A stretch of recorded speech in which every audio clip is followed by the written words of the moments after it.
We could get going. Thank you. Good evening, everyone. I'm Christopher Dustin. I'm chair of the Thompson Inland Wetlands Commission, and I'm calling the December 9th, 2025 meeting of the commission to order at 7 p.m. We're meeting via Zoom, and we'll be following our regular protocol, which means that the meeting is being recorded for both audio and visual content and is under the control of the Zoom host.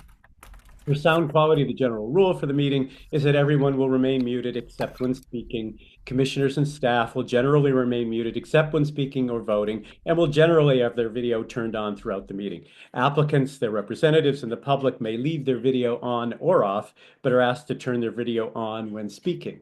That said, no one for whom video is not an option will be precluded from speaking at the appropriate time. All participants must state their name for the record each and every time they speak. Please raise your hand either on video or by using the raise your hand feature located at the bottom of your screen to let me know that you wish to speak, and I shall recognize you. Please do not speak until you're recognized. If your hand is raised and I fail to see it, which I sometimes do when I'm sharing my screen or things get busy, you may signal to me verbally that you wish to speak. Members of the general public may only speak during those portions of the meeting set aside on the agenda for citizens' comments. There are two such opportunities, one near the beginning and the other near the end of the meeting. Individual applicants, permittees, and violators whose names appear on the agenda and/or their representatives will be invited to speak when that agenda item is discussed. I have to remind everyone that if anyone in attendance speaks out of turn in a disruptive or inappropriate manner or for an inordinate amount of time or in any way that interferes with the orderly conduct of this meeting, they may be prevented from doing so and, if necessary, ejected from the meeting at my discretion, although that's never happened. Those are the preliminaries. I'll now call the roll. Commissioner Corso. Present. Commissioner Langer. Present. Commissioner Morano. Didn't see her in the room. Commissioner Obert. Present. Okay, we do have a quorum. Staff members present this evening include Margaret Washburn, our Wetlands Enforcement Officer and Zoom host, I believe. Gloria Harvey, our recording secretary. Are any other staff members present? I don't think we have our first selectman with us this evening. The next item on the agenda is the seating of alternates. Robert Mooney is our alternate member. Commissioner Mooney, are you present? Yes, I am. Wonderful, thank you. Seeing as all regular members of the commission are not present at this meeting, alternates will be seated. Commissioner Mooney is hereby seated. The next item on the agenda is to approve the minutes of the November 12th, 2025 regular meeting. And to facilitate that, I will do what I always do and share my screen.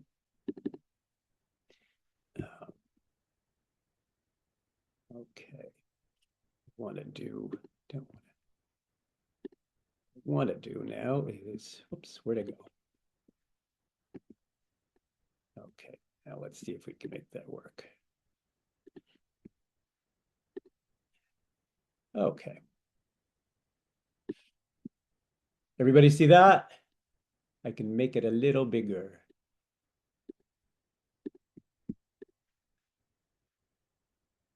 Do commission members or staff wish to offer any corrections to these minutes?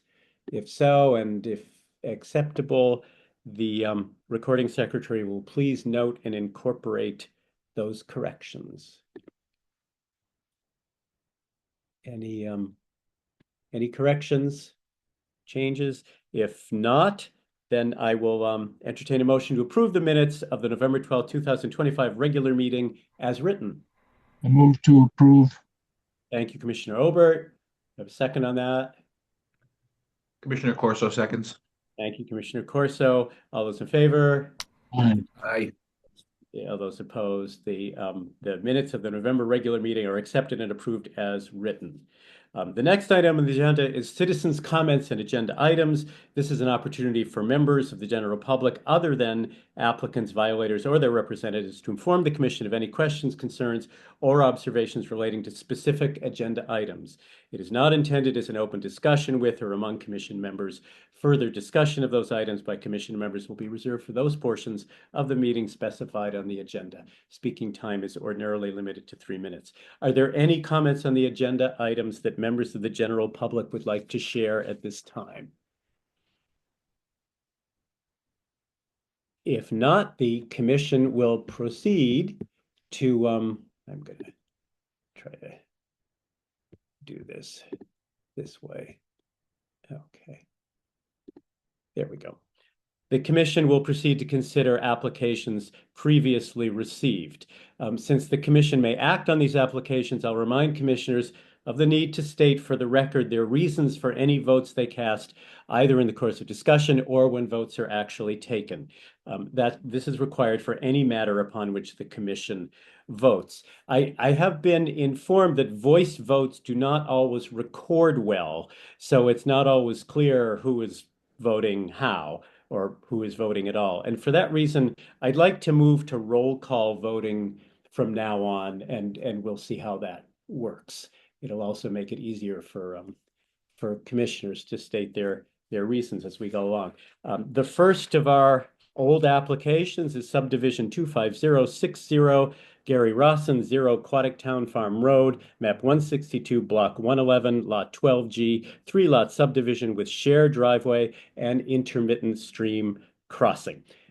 Before we proceed to discuss this, Commissioner Mooney, am I to understand that you'll be recusing yourself from discussion and voting on this item? Yes, that is correct. I have a relationship with Gary Rawson, and to prevent any perceived conflict of interest, I will step away from this one. Thank you. We appreciate that. Well played. We have received for this application a revised plan, and I am going to now try to,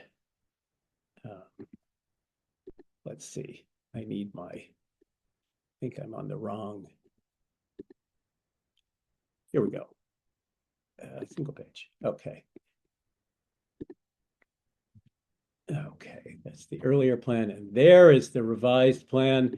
It is quite detailed, and I want to thank you, Janet, for acting on our suggestions and incorporating some changes we thought that we needed. So can you walk us through this revised plan and maybe call our attention to some things that we hadn't seen before? Yes, I'd be happy to do that. I'm Janet Blanchett from J&D Site Designs.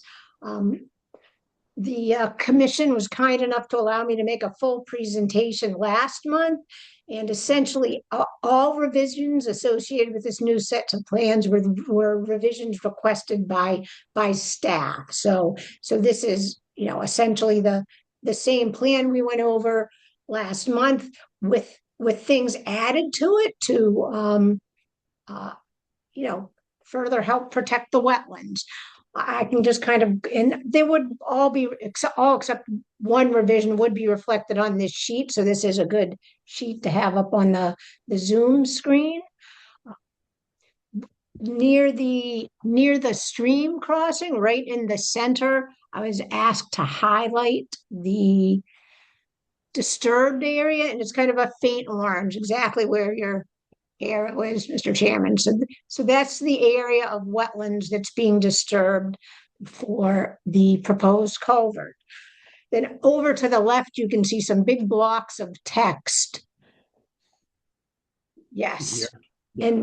And that was the discussion we had last month about stabilizing this disturbed area on the Stanley property, and that we should continue that same type of restoration activity onto any lands near the flood zone, or even including the flood zone, from the temporary driveway that was put in.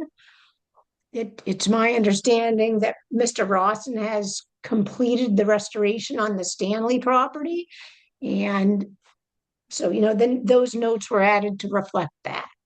Mm-hmm. Let's see. Oh, another addition to the plans was silt fence below the proposed culvert installation. This installation should only take 2 or 3 days, but just in the off chance, if a sudden rainstorm comes up, that there would actually be in-channel protection at that time. The CEO requested that I add clearing limits to the plan. And basically, if you look along the perimeter of the project, outside the proposed contours, you'll see a line symbol that's a long line, short line, long line, short line, and it Yeah. covers the clearing area. Yeah. That was one of the CEO's comments. The material stockpiles on the individual 3 lots where the applicant can stockpile his topsoil, or if he has any piles of brush that he's getting ready to chip up, or if he brings in a load of septic sand. Various things like that should be stored outside the upland review area. And so we've provided uh, suggested locations for those stockpiles to the owner.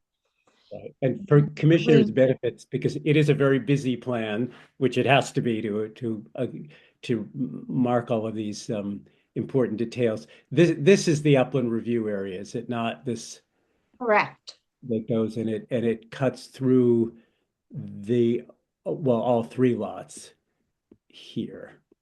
Okay, good. Thank you. Yes, thank you. Thank you for pointing that out.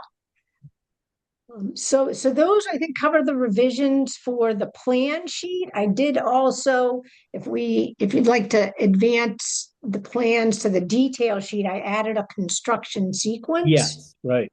Very good. And that is right there. That would be the one, yes, that sheet right there. In the top, near the top right, there's a construction sequence, and I did consult with the owner who's going to be doing some of the work, and we talked about doing it more or less in this manner, because it's going to be important, since there are hills in the way of the driveway to get to the proposed culvert installation, that some work on the driveway be done first to allow that culvert to be in and stabilized before any other, clearing or any other earth moving takes place. Because the only way to get to the land is to cross the intermittent water course. So we really want the culvert to be in. Right. This is very much a one step at a time project. That's my sense. So you have to. Yes. Good. Anything further that you'd like to add? I, not that I can think of. We, like I said, the Okay. addition. No, that's fine. It's very thorough. And again, I want to express our appreciation that you've been very responsive on this. It's a complicated project in many ways. Do commissioners have any questions for Ms. Blanchette? This is Commissioner Langer. I was just wondering, Commissioner Langer, please.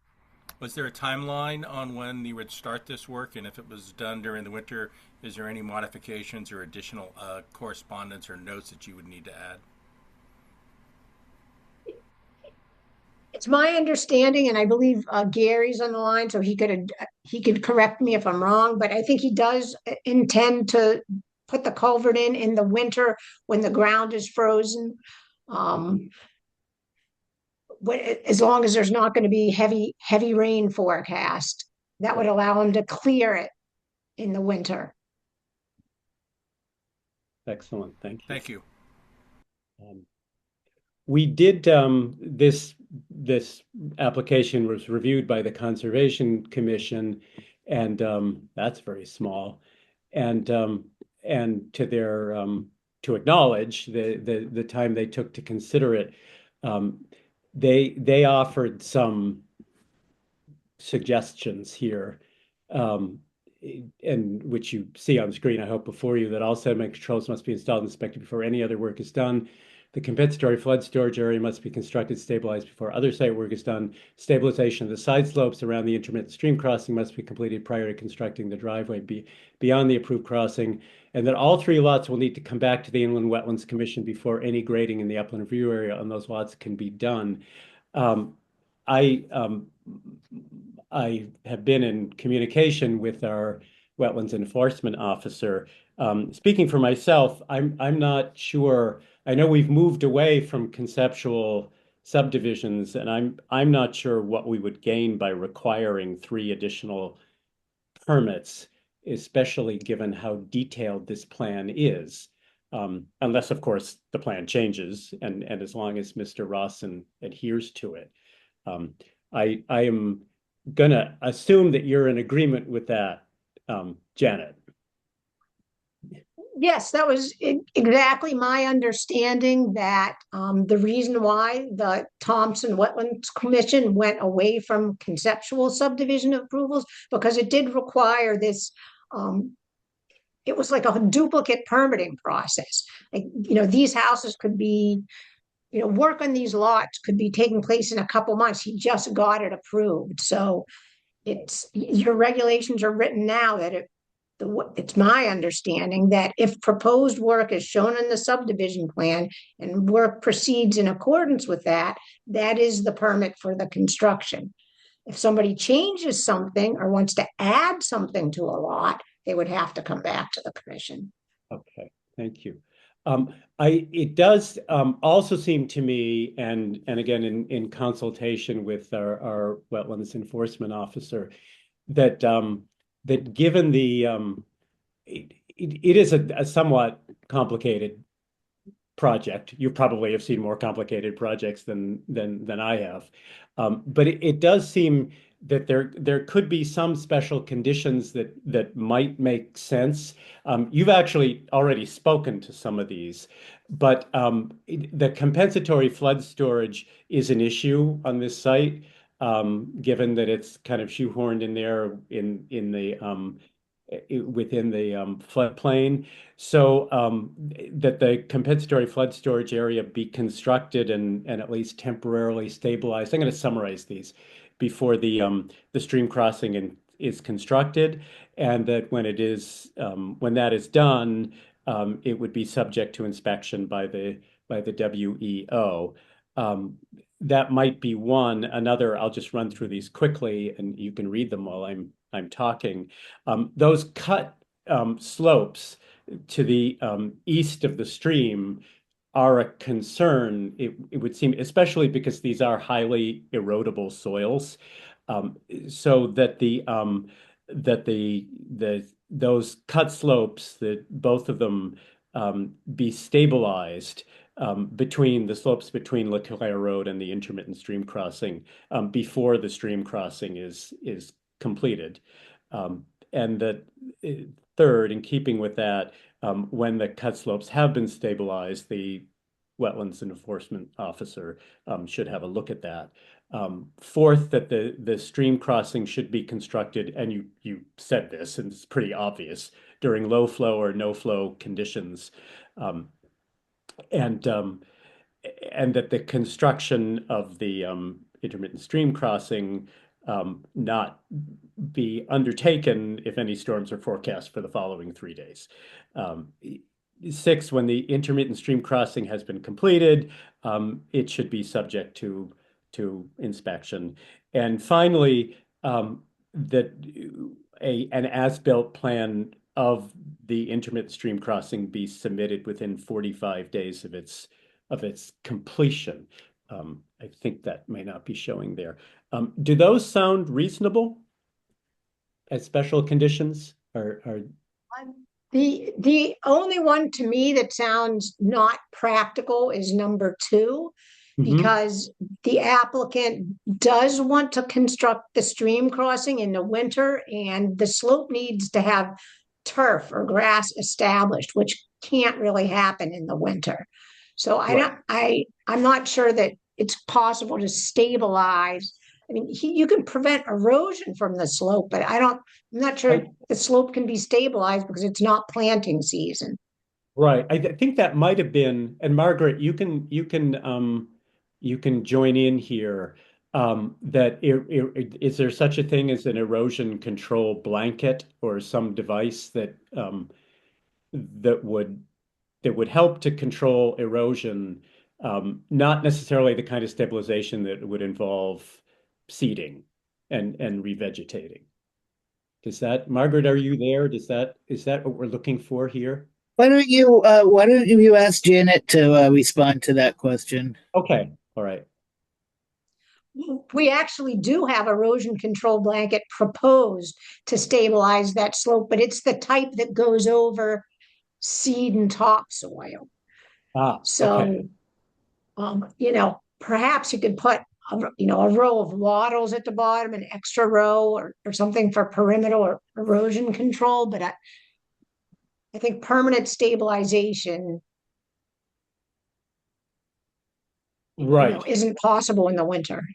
Yeah, that's understood. That's point well taken. Um, Margaret, is there some way we could reword this condition to that would be so that it is more practicable and would answer to our concerns about? I'm sure there is, but I guess I have a question. I was reading through the sequence of construction and trying to understand exactly to what extent the driveway, those cuts will be made when the culvert is put in. So do those two to one cut slopes have to be completely made in order for the culvert to be installed? No, I Hmm. think it probably the driveway would be more rough graded because they just need to get equipment in there. And then when you look at the sequence of construction, when it's fine graded in the spring, they'll, bring it down more. So it probably the slopes won't be so steep because the driveway won't be all the way down to its elevation. Why Does don't that make we just, sense?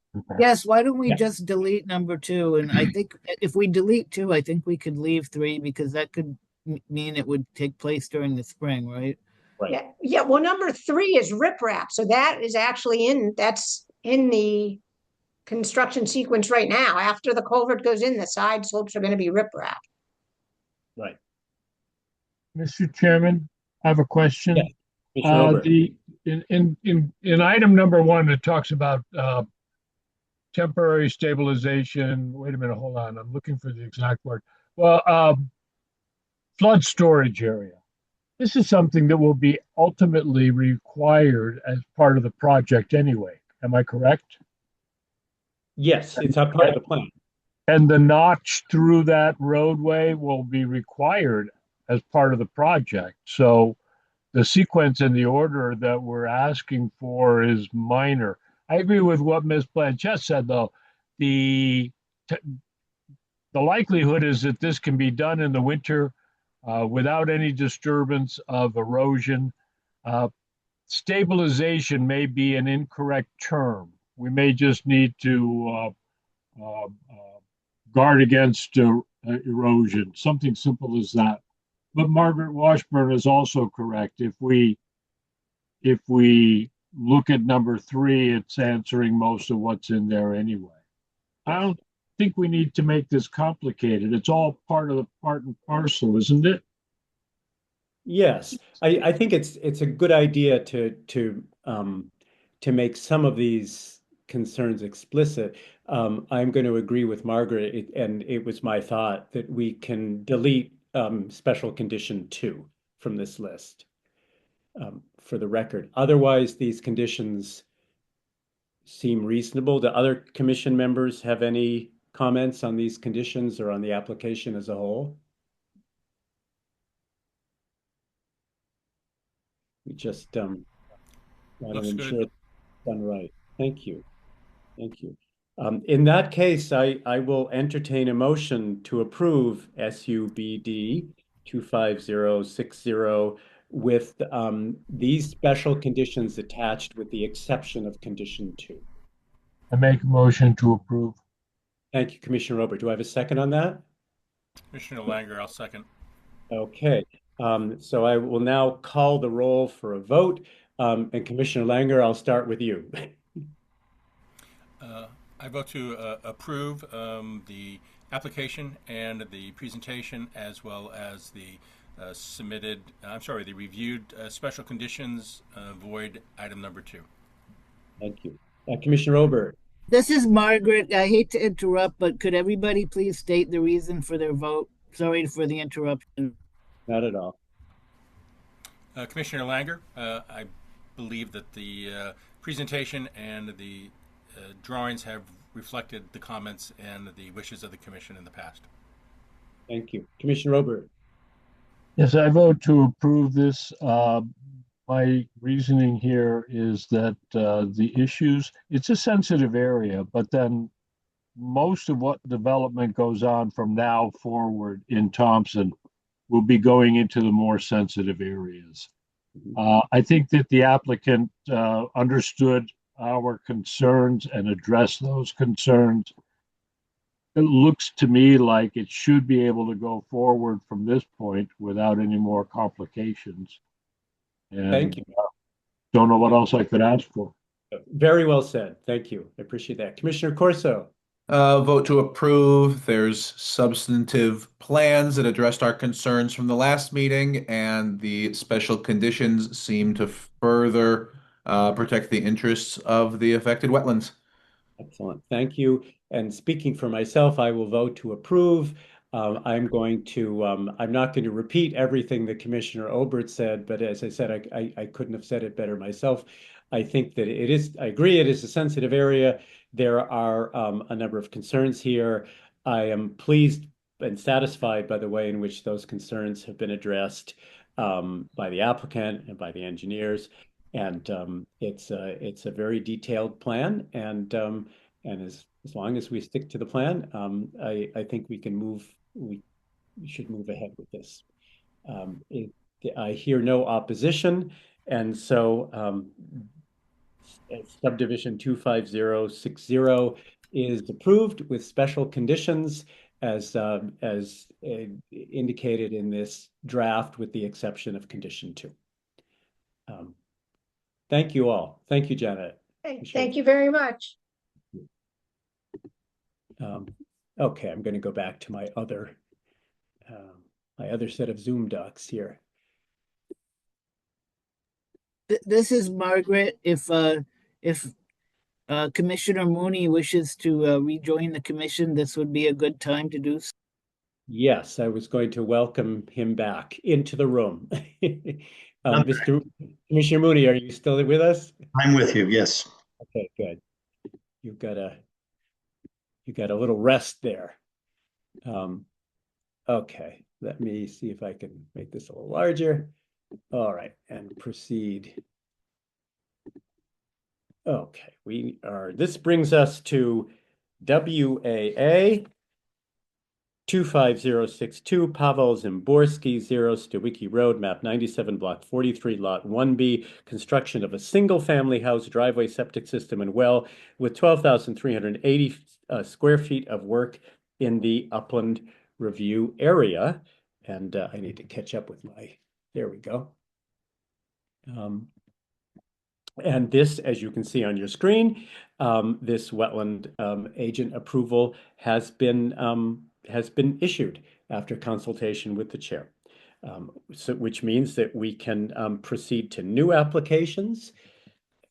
If I catch up here. Beginning with WAA 25063, John McMahon, 0 Godwin Road, map 122, block 32, lot 17H, construction of a new garage with dwelling unit above, septic system, driveway, and well, conservation easement previously recorded. There are no wetland issues here. The wetland agent approval has been issued. Which brings us to DEC 25066, Gregory Mountford, 120 Quadic Town Farm Road, map 154, block 7, lot 17, 2-lot subdivision, no wetlands on site. This, the plan is here. This application has been referred to the Conservation Commission for comment. Unless there's further discussion, standing operating procedure would be to continue this application until those comments have been received.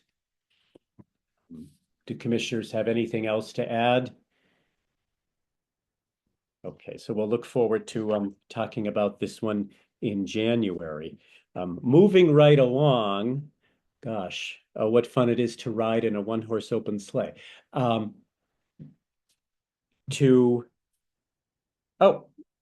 No applications received after the agenda was posted. There are no permit extensions or changes.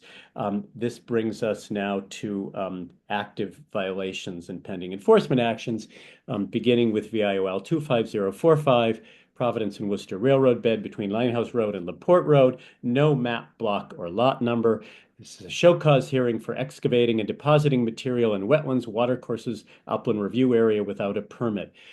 In this case, the violator has requested a continuation pending completion of the survey the commission requested. That request for continuation was granted, so this show cause hearing is continued. There are no representatives of the railroad with us this evening. Is that right, Margaret? Nor need there be. Correct. Okay, good. We'll move along then to VIOL 25044, Carlos Ferreira, 1036 Thompson Road, map 118.29, lot 17C and 0 Thompson Road, map 118, block 29, lot 17A.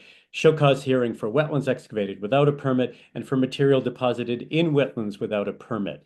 A revised order was, and that revised order is right here, was issued on December 1st, extending the deadline for receipt of a corrective action plan.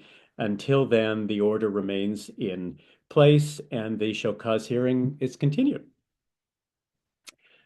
Which brings us to VIOL 25055. This is River Mill Development, LLC, John Gumpert, 915 Riverside Drive, map 167, block 60A, lot 1. Show cause hearing for material deposited in the upland review area without a permit.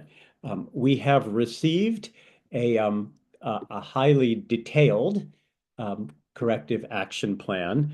I must say, speaking personally, it is like a model of a corrective action plan. I wish they all looked like this. Is it Mr. Bugden? Am I pronouncing that correctly? Or I think you're with us. Did you want I to am. kind of Thank you. summarize or walk us through this, what you propose to do here? Sure.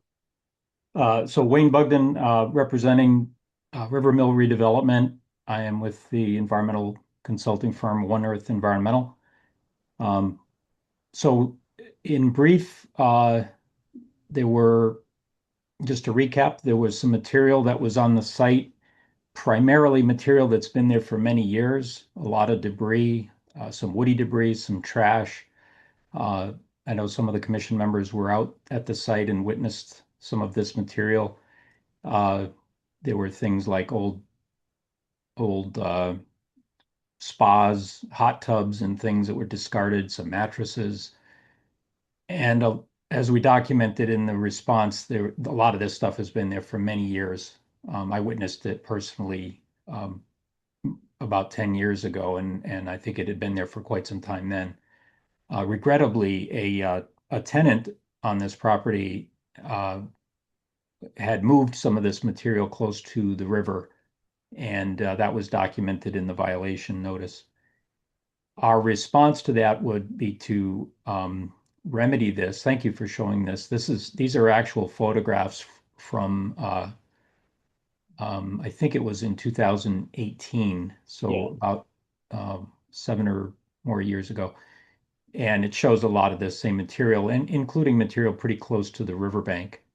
But indeed, the tenant that was there this fall did move some of the material with a machine closer to the river, and so that prompted the violation.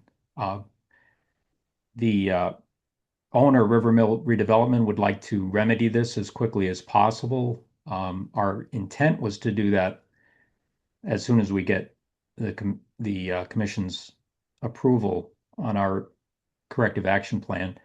I do want to make a couple of changes to that, but just in a nutshell, would you mind going back to the site plan to show?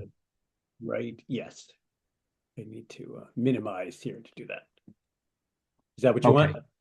Thank you. Yes, very much. That's perfect. So just to orient everybody, you can see the river flowing kind of on the northwest side of the property. The property is triangular. The building on the site is close up against Riverside Drive in the south corner, and the areas of impact by the activities were primarily the two areas shown in color on the map on the site plan. There's a smaller area that is, and I'm not sure if you can zoom in or if it's necessary to zoom in, but there's an arrow that points from a photograph that was actually taken by Ms. Washburn and provided to us, and it shows what that area looks like. It's kind of off to the left-hand side of this view. Um, and that was the only area where there was uh, actual activities that occurred in the wetland, which is a very narrow strip right alongside the riverbank. And you can see that there was some soil and some woody debris that was pushed close to the river. So we called that area A, and we have notes on the plan that explain what our intent to deal with that area is. In a nutshell, we just want to pull that material back and regrade it to where it was prior to this activity, with the protection of a, a fence or other type of erosion sedimentation control on the downslope side. Area B that's shown in green is a larger area that is basically like a windrow now of all of this debris, woody debris, and some of the trash that had accumulated over the course of many years. That is actually on the opposite side or on the outside of an area that's sort of protected. The river is protected by a vegetative, natural vegetation in there. It's very tall grass and trees and shrubs.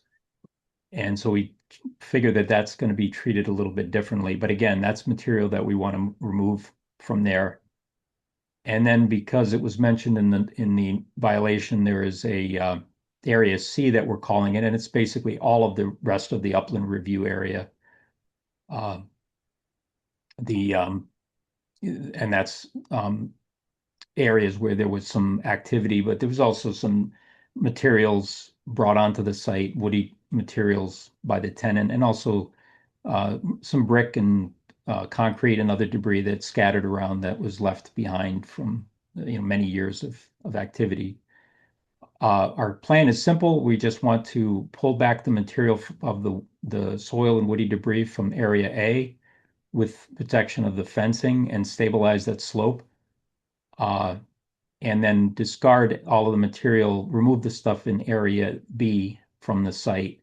And if there's any soil left behind after removing the debris from that area, we would just fan that out across the area away from the river, because that's pretty much where a lot of that material came from. All of the material would be properly disposed of, and the stabilization would be limited to the area of area A. We had thought that we might be able to get this done this fall, which officially we're still in the fall season, but you wouldn't know it, I suppose, by going outside. In years past, we've actually been able to use seed mixture and some erosion control mats, and actually the seed would sprout in the spring. Well, I think that ship has sailed for this season, so I'd like to modify a little bit of what we said we were going to do and say that we would still like to move that soil back with the protection of the of a hay bale line instead of any kind of silt fence, because it's not possible to put in any kind of silt fence now. But to do this expeditiously and get it done, and then seed it in the spring, so that we would still do the restoration that we planned on in area A, but it would have to wait until the spring. And then area B would basically just be the removal of the material and let it, naturally revegetate. So that's pretty much it for our plan. Thank you for that excellent summary. Do commissioners have any questions or comments?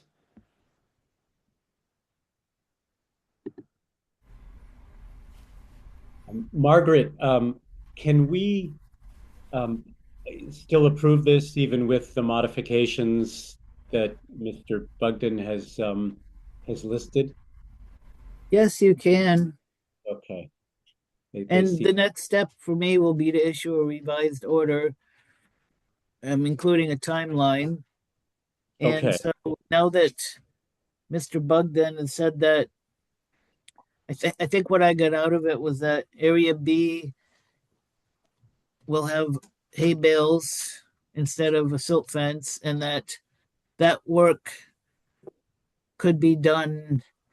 Well, in any case, let me just cut to the chase and say if the order says that the work shall be done by June 30th, will that work for you, Mr. Bugden? Yes, our plan is to do it a lot sooner than that. And in fact, all of the material we would move out there as quickly as we can. The waste material, the scattered debris, the tarps, the canoe, the hot tubs, and all the other junk. Um, we'd like to get that out of there. I think everybody would like to see that gone and disposed of properly as soon as possible. Uh, as I said, the other material, we'd like to pull back the pile of soil that's in Area A and then restore that area in the spring. We don't feel like there's much danger there. The river has never come up that high since 1955, so I don't think we're in much danger in that area. So um, if there's any area, and we'd still put the mats down, we just wouldn't be able to seed it until the spring. So June would be plenty of time. Thank you. Thank Mr. you. Thank Chairman, you. Commissioner Obert. it's unfortunate that this came to our attention the way that it did. Um, does it need an actual application number, or how do we proceed with this, Margaret? Well, not to Margaret, I don't want to step in, but we have a violation. What would be appropriate now is to close the show cause hearing and to approve the corrective action plan, and you will issue a revised order. Is that right? Yes, I'll issue a revised order with a timeline, which will And say that the work needs to be done by the end of June 2026. And so this is handled under an order and not as an application. okay, as long as we can track it through the file, but I didn't know that if it actually had to have an application number for work that ultimately is done within 100 foot of the wetlands. Um, it's corrective action. That's It right. wasn't their initial intent, but if we needed a number to do that, I would make sure that we just roll it all together. In this case, the number is violation VIOL 25055, and that's how we track it in the files. It's right in Fine. with all the other applications for this year. And it's because of someone at Connecticut Deep who is urging me to take care of violations through orders instead of after the fact applications for permits that I've been handling things this way. In the future, we may be able to go back to requiring some after the fact permits, and we have discussed the possibility of increasing fees for after the fact permits. But this particular one was on the route of an order, and I feel like we can close it out that way. Okay, as long as we can track it. Uh, Sooner and or Charlotte, later, if anybody asks. just to clarify what Margaret and I have, what has been pointed out to us is that an order is something that someone must do. An application, if approved, is something that someone may do. But in this case, and they could choose not to, if in this case, an order is a more appropriate way to handle it, as it often is with violations, because we need it cleaned up. Very good. Mr. Bugden, I was going to suggest you could have a scratch and dent sale with the canoe and such, but it's probably beyond that. I think it's past its prime. Yeah. Yeah, If yeah. anybody wants it, I think it wouldn't bother the owner if you were to take it off their hands. Thank you. All right, then. I will entertain a motion to close this show cause hearing and approve the corrective action plan for VIOL 25055 with the understanding that a revised order will be issued. Do I have a motion? Commissioner Langer, I move to close this hearing. Thank you. Do I have a second on that? I'll second that, Commissioner Mooney. Commissioner Mooney, thank you very much. So any further discussion? And to be clear, we are closing the show cause hearing. We are approving the corrective action plan that has been submitted, and with the understanding that a revised order will be issued. The only thing I'd like to suggest is, again, when everybody takes their vote, to please state for the record why, as required in the statute. Thank you. Commissioner Mooney, I'll start with you. How are you voting and why? Yes, I support the recommendation as suggested. It seems clear that an honest effort's been made and put forward with the recommendation or remediation plan. So I support it in full. It seems like Mr. Bugden has his thumb on the pulse, and I support him in his efforts. Thank you. Commissioner Langer? I approve this motion and the submittal and this corrective action based on the owners and the representatives' willingness to get it done quickly and preserve all of the items that the commission has requested. Thank you. Commissioner Corso? I vote to approve, and in addition to the previously stated reasons, commend the effort to clean up an area that looks like it's needed some attention for quite some time. Indeed. And Commissioner Obert? I vote to approve this, closing this with the corrective action as outlined. Some of us who were there will recall I said, hey, you know what? If they'd have pushed all that stuff up at the railroad tracks, we couldn't have even talked about it. And I just now, when he said something about a canoe, I don't remember seeing a canoe, but does the shore lend itself for a nice canoe put in? You'll have to talk to the developer, I think, about that. I know, but the developer was looking for destination points around his project. So just a thought. Well, the Thompson Yacht Club is we have forward to. Speaking for myself, I too vote to approve. This was quite a disturbing sight when I've seen it twice now. I am very impressed by the thoroughness and the care with which Mr. Bugden and his associates have figured out a way to, frankly, to make it right, for lack of a better way of putting it. And I have every confidence that the site, the situation there will be corrected and remedied. So I vote in favor. I'm hearing no opposition. In that case, the show cause hearing is closed. The corrective action plan that has been submitted is approved, and a revised order will be issued. Thank you, Mr. Bugden, for your help and thank you very much. The next item on the agenda is VIOL 25064. This is Quinnetisset Country Club, 241 County Home Road, map 109, block 34, lot 2. Notice of violation and prescription of necessary action issued for material deposited in wetlands near an intermittent watercourse without a permit. This is formally complaint number 25017. We are looking for a corrective action plan with a drawing by January 5th. In time for our next regular meeting, as the notice stipulates. Therefore, the show cause hearing will be continued until then, unless anybody has any further comments. I'm assuming there are no representatives from the country club with us tonight. I think they've spent an awful lot of time with us.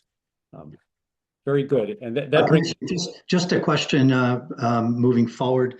When we do address things like Quinnetisset, I would assume as a member of the club, it's probably also in my best interest to stay away from those types of discussions moving forward. All right. Thank you very much, Mr. Mooney. I will let you know when that comes up. Yep. I want to make sure you are aware. Yep. And the only thing I'm going to dock you for not stating your name before you. Oh, my bad. Commissioner Mooney made that comment. That's right. That's right. Thank you very much. Thank you. I don't think I state my name, and if I did, then I'd be doing too much talking. Okay, very good. Thank you for offering to do that. Most appropriate. That brings us to VIOL 25065 Hian Huynh, and I hope I'm pronouncing that correctly. Please correct me if I'm not. 192 Sunset Hill Road, map 103, block 40, lot 3F.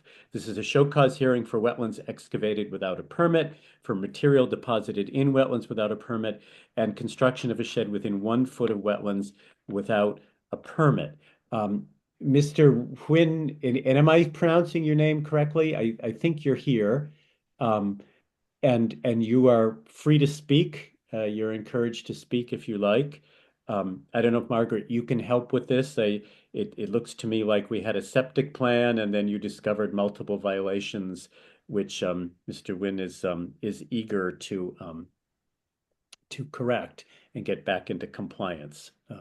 But he's certainly welcome to speak if he would like to. Otherwise, my understanding is that we need a corrective action plan. Is that right? Yes, Okay, Daniel has been hired to do that. right. Daniel has not been to the site yet. I have been to the site, and seeing as how winter is upon us, at first I had thought about recommending a site walk. I guess I'll leave that up to the commission members if they feel like they need to do one. As I mentioned this situation about whether or not we should do a site walk to the chairman, he pointed out that we didn't do a site walk for the order that was issued at 81 Lettinen Road. And so let's see how the commission feels about whether or not they need to do a site walk here. Um, there's a ditch was dug behind the shed into the wetland associated with Sunset Hill Brook for the purpose of sucking water out for washing. And so a ditch about 15 feet long and 2 to 4 feet wide was dug in the wetland, and then that excavated material was deposited in the wetland, and a smaller area to the north where fill was placed for a spot to sit and look at the stream um, was another part of the violation. And so the shed should have had a permit, and it didn't. And so that's I think the pictures tell it all. And if anyone feels like they want to do a site walk, they can say so now. Otherwise, I'm willing to just keep handling this, having been to the site myself. And maybe when we get the corrective action plan, the commission would want to visit the site. I didn't address all that debris, which is in the upland review area. I guess that's a neighbor donated that used construction material, and the owner accepted it, and it probably might be better if it was stored outside the upland review area if it's going to stay. But aside from that, Daniel will present a plan, and he's been given a deadline a couple of, I think, 1 or 2 months out because of the weather coming on with the ground freezing. So luckily this one was delineated already, so that we don't have to wait for that to be done. But the owner has issued an email saying that he's very sorry and willing to comply, and is looking forward to getting back into compliance. So I think we're heading in the right direction on this one. I think that's right. I like your idea. This is Chairman Dustin, Margaret, of waiting for the corrective action plan and visiting the site at that point, unless commissioners think otherwise. Any response? I agree. We'll be better off to have a corrective action plan in place. Okay. It looks like mostly a lot of lifting and moving of the debris. I don't know, without seeing somebody else better equipped to explain it, what corrective action for the stream area. Right. Right. I think that will be more informative for us because we'll know what it is we're approving. Correct. Yep. Good. So in that case, this show cause hearing is continued pending receipt of a corrective action plan, which And at that point, we will conduct a site walk. Thank you very much. Thank you, Margaret. Thank you, Mr. Nguyen. The next item on there, well, this brings us to other business on the, if I've got that right in the agenda. Yes. And the first item is simply a reminder that we made this change, I think last April, of our annual business meeting from April to January, which was supposed to be our sort of slow time. So the January 2026 meeting will be our annual business meeting. And so all commissioners are encouraged to review the bylaws and propose changes at that meeting as they see fit. And commissioners should also be prepared to nominate and vote on a slate of officers for 2026. This is Margaret. I probably should have added to that the reminder that the meetings will begin at 6:30 starting next month. Yes, you're reading my notes. The meetings will begin at 6:30, and will continue to be at 6:30 throughout 2026. That's one change we made last time. Thank you. The next item under other business is an update on IWA 25036 Ryan Crone 41 Hill Road, map 128, block 14, lot 1. Construct a 40 by 60-foot garage, wetlands remediation, and create a new storage area for depositing woody debris outside the wetlands. Let's, if I can go to that. So we Margaret, you had a look at this. It looks good, I think. It looks that certainly looks very good. And my understanding from what you say is that the this container will be moved, and Right, and the pipes will be moved. right, and that the area will be seeded. The area you can see that's been cleared. So there's no further action required on our part. No, Okay, very good. The next item on the agenda is a draft policy statement, which with which Janet Blanchette complied before the fact, requiring application drawings to show stockpiling areas and a sequence of construction, which I gather they sometimes do and sometimes don't do. So, Margaret, do you have anything more to say about why we need this for the record? Why it's important to?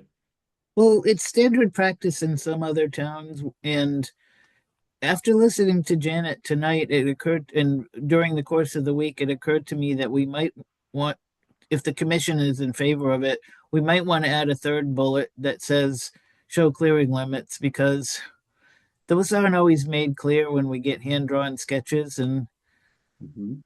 so I And think this is just good standard housekeeping. And if you folks want to entertain the idea of asking to have clearing limits shown, I think that would be something that would be desirable as well. thank you. And could you briefly, for those of us who might not know what a clearing limit is, although it seems kind of intuitive, can you just explain why that's important? Yes, say someone buys 5 acres and they say they want to do some site work there, that maybe it's a declaratory ruling and they want to do some clearing for agriculture, say. And if we don't ask for the limits of clearing, then they might have a different idea about where the area where work's going to be done is than we have. And by showing clearing limits and maybe marking them off in the field, then there wouldn't be any misunderstanding about where the limit of work is. Right. Excuse me, they might never stop. Good, that makes sense. So if we do this orally, and I say that there would be a third bullet point added to this requiring that clearing limits be shown on all plans or drawings, can we still adopt it? Yes. So we don't have to revisit it. Okay. I will therefore Mis- entertain a motion that this policy statement regarding showing stockpiling areas and sequence of construction and clearing limits on drawings for permit applications be adopted by the commission. I'll make that motion, Thank you, Charlie Commissioner. Gilbert. Do I have a second? Commissioner Langer, I'll second. Thank you, Commissioner Langer. Okay, I have a question. Yes, Commissioner Obert, a discussion. The application already is required to list the wetlands. That's already been required. This is kind of a clarification that, in my thinking, we might have a 4-acre property with 2 or 3 clearing zones or exclusionary zones because they're within the wetlands. Am I correct? Margaret, you'll have to speak to that.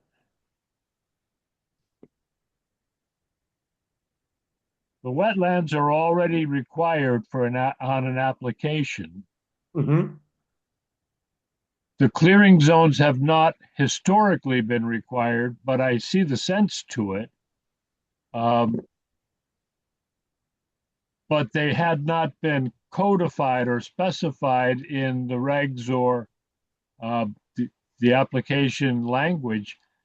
This would do that. It would just make the report more complete.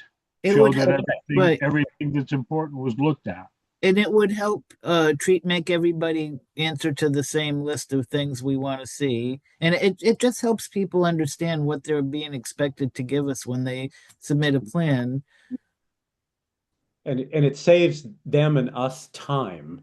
So we don't get drawings and find ourselves asking people to go back and designate stockpiling areas and sequence of construction and clearing limits, and then bring it back to us. We'll have to list this on our website and in our application process. It just says, make sure you do this.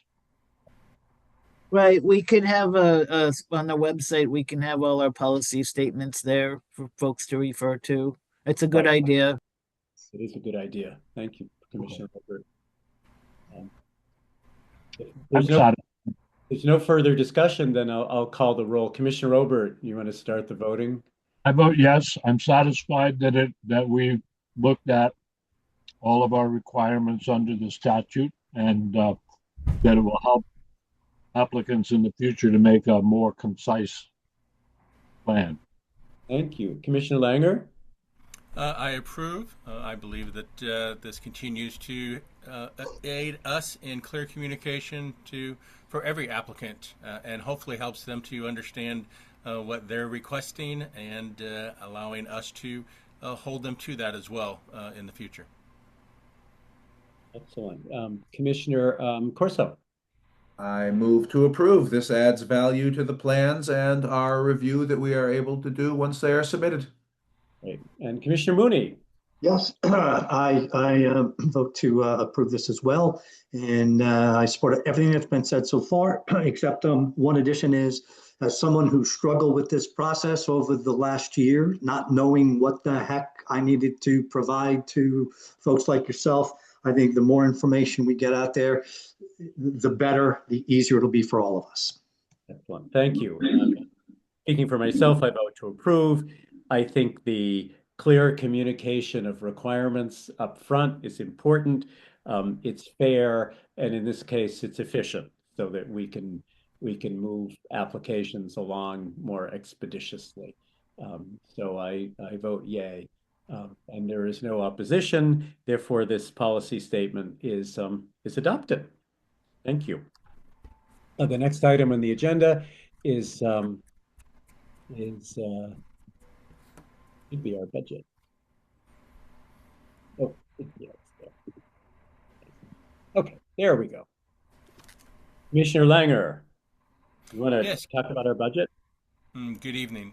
Good evening. This budget represents 5 months into our current calendar year. As a total, we are doing well at 39.2% of our active budget. A couple of line items that show up are professional affiliation.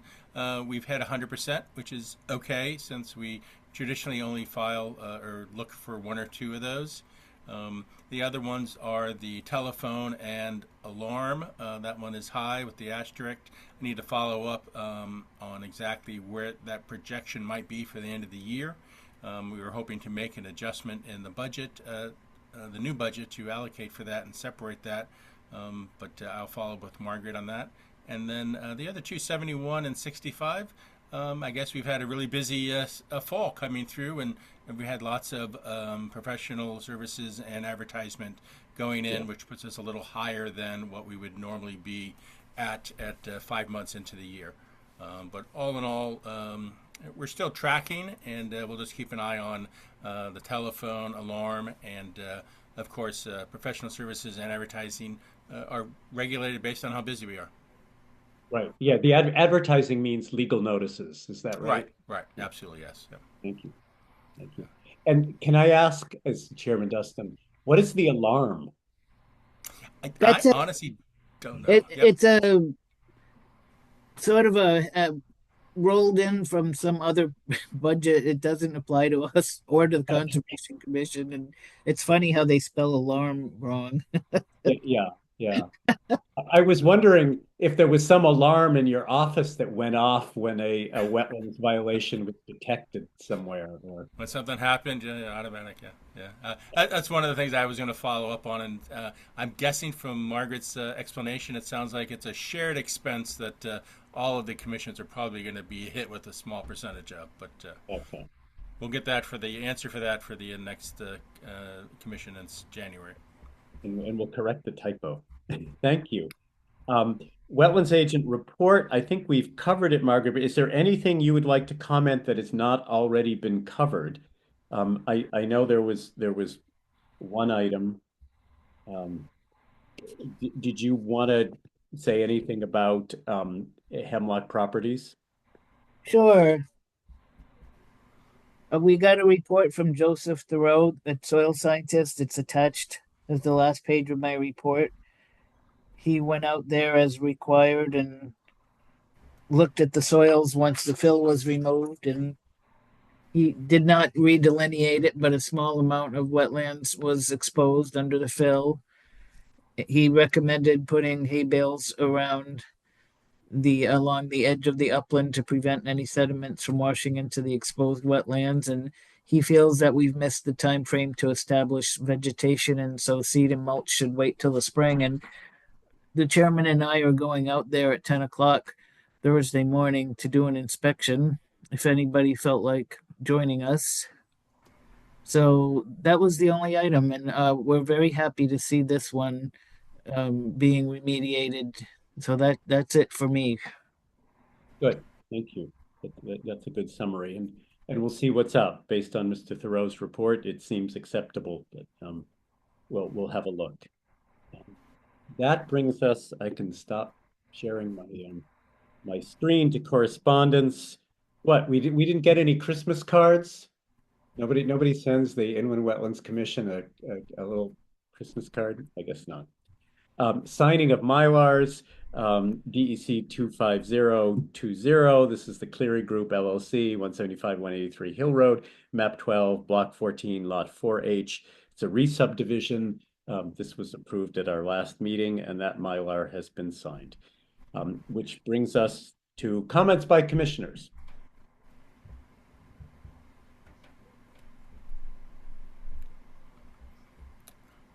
I guess Commissioner Langer, I'll just say I hope everyone had a great Thanksgiving, and wishes for a happy and joyful Christmas holiday season. Likewise. I'm realizing, did I, in my enthusiasm that we might end this meeting almost within an hour, did I invite citizens' comments for a second round? Not yet. I don't think so. I'm looking down. I'm running off two agendas. So I'm not sure how this works in terms of points of order, but I do want to extend to citizens the opportunity to offer any comments. I see that Valerie Clark has a hand up. Ms. Clark, please. You're hereby recognized. I'm sorry, I almost skipped over that. Thank you. Valerie Clark, Elm Road. I did not want to interrupt your meeting with the point of order that I typed into the chat, but I believe it's a FOIA guidance rule that when a commissioner recuses themselves, they have to completely exit from the room. They are not to be present. And the Commissioner Mooney did not exit the room. And And am I, Actually, although I didn't exit the Zoom room, I exited physically my room and actually went elsewhere. I don't know if that helps or not, but I literally left and muted and shut off my video. So I'm sorry, I didn't realize I needed to physically leave the Zoom. thank you. And Commissioner Dustin, just to say that I was able to see Commissioner Moody on screen during the discussion of the Rawson application. So we will look into this. It's a little bit new for us. Well, not new, but how that works with Zoom meetings and whether I don't believe that your commission has had to deal with this particular requirement on Zoom. What the Planning and Zoning Commission has done is that they have the person log out completely from the meeting, and then the chair texts them or calls them to let them know they can log back in. Okay.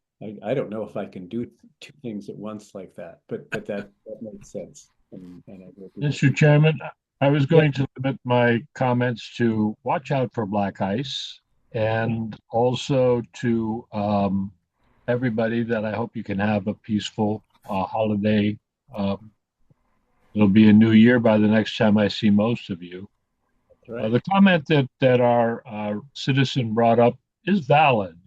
I don't see us needing to go any more in discussion with this because he didn't vote, he didn't comment. He said that he was going to recuse himself because he knew the developer.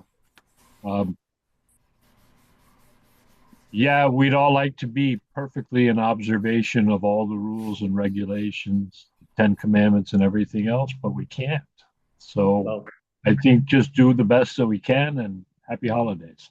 well, thank you. And Ms. Clark, thank you. I did not hadn't heard that, so we will certainly take that under consideration. Any other comments from commissioners?